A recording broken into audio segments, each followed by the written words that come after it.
भगवान की माया बहुत बलवान है। इससे पार जाने के लिए हम अनेक उपाय करते हैं, योग, यज्ञ, जप, तप, व्रत, पूजा। और जब सब उपाय फेल हो जाते हैं तब हम मायापति भगवान को पुकारते हैं, हे प्रभु तेरा ही आसरा। और जब भगवान के समर्पित हो जाते हैं तो वो मायापति माया को इशारा कर देते हैं, बस अब इसको छोड़ दो।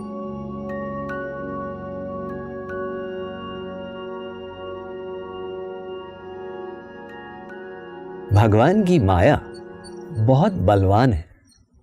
इसके सामने बड़े बड़े योगी मुनि ऋषि भी फेल हो जाते हैं। भागवत कहती है, विजीत ऋषिक वायु भीरदांत मनस्तुरगम।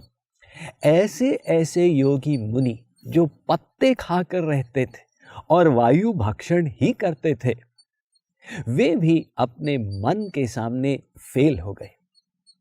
तो इस माया पर हम विजय कैसे प्राप्त करेंगे? श्री कृष्ण ने गीता के 7वें अध्याय में 14वें श्लोक में एक एटॉमिक वाक्य बोला, दैवी ह्येषा गुणमयी मम माया दुरत्यया।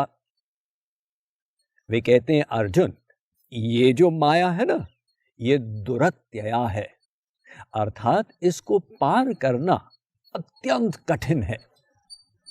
क्यों? क्योंकि मम माया, अर्जुन, ये मेरी माया है, इसलिए मेरे जितनी शक्ति रखती है। यूं समझिए, जैसे प्राचीन काल में राजा होता था और उसकी सेना होती थी। अगर किसी ने सेना को परास्त कर दिया तो उसने राजा पर विजय प्राप्त कर ली। इसी प्रकार से ये भगवान की माया है। यदि किसी ने माया को परास्त कर दिया तो उसने भगवान को ही परास्त कर दिया। किंतु भगवान तो अजित है, इसलिए भगवान की माया को भी कोई नहीं हरा सकता।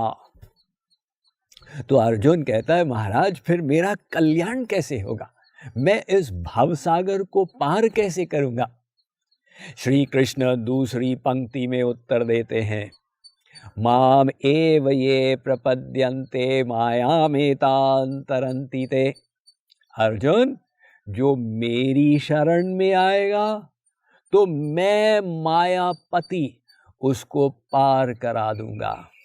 मैं माया को इशारा कर दूंगा, हे माया, ये मेरा हो गया है, इसको छोड़ दो। इसको यूं समझिए, जैसे मान लो आप किसी के घर जा रहे हैं, उसने एक खूंखार एल्सेशियन कुत्ते को पाला हुआ। अब आपने बोर्ड पढ़ा नहीं गेट पर, कुत्ते से सावधान। आप मस्ती से उसका गेट खोल रहे हैं जब गुर्राने की आवाज आई। आपने कहा, ये आवाज कहाँ से? आकाश में तो कोई बादल नहीं है, ये गर्जन कैसा हो रहा? अरे ये राक्षस! जल्दी से आपने गेट बंद किया। अब सोचा शायद कोई पीछे वाला गेट होगा, तो वहां पीछे से गए तो पाए वहां भी कुत्ता आ गया। तुम्हारी हिम्मत है? नहीं नहीं, कोई हिम्मत नहीं। तो इस कुत्ते से पार कैसे पाए? जब सब उपाय फेल हो गए तो आपने उसके मालिक को पुकारा, गोविंद भाई। गोविंद भाई ने देखा, अरे ये कुत्ता परेशान कर रहा है, ए टॉमी इधर आओ। तो टॉमी के मालिक ने उसको बुलाया, टॉमी आया और गोविंद भाई के बगल में बैठ गया। आप मजे से अंदर आ गए।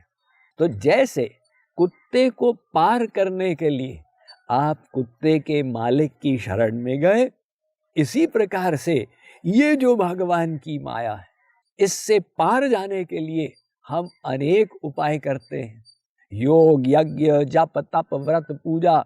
और जब सब उपाय फेल हो जाते हैं तब हम मायापति भगवान को पुकारते हैं, हे प्रभु तेरा ही आसरा।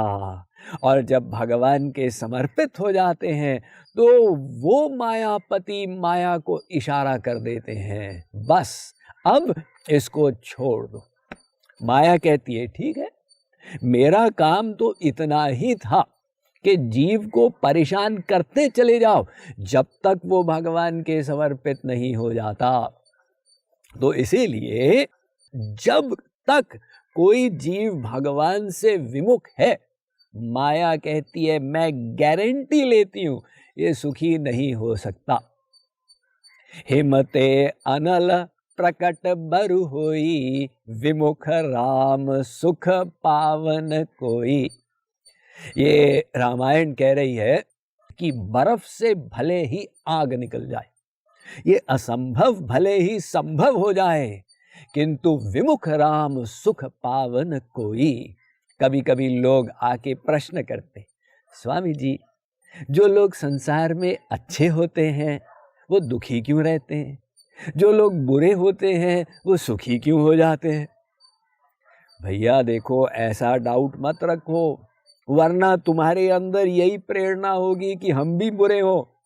तुमको लग रहा है कि वो सुखी है क्योंकि तुम बाहर की चीज देखते हो।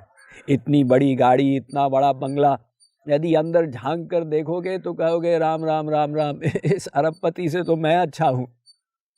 तो वो माया चैलेंज करती है कि आदि आत्मिक, आदि देविक, आदि भौतिक दुखों से मैं जीवों को परेशान करती रहूंगी जब तक वो जीव भगवान के समर्पित नहीं हो जाता।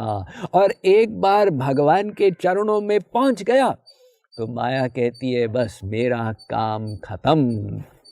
इसीलिए गीता के अनुसार हम इसी निर्णय में पहुंचे कि यदि हमें माया निवृत्ति करनी है, हमें भगवान के समर्पित होना होगा। इस शरणागति के रहस्य पर हम और गहराई में विचार करेंगे, आज नहीं कल।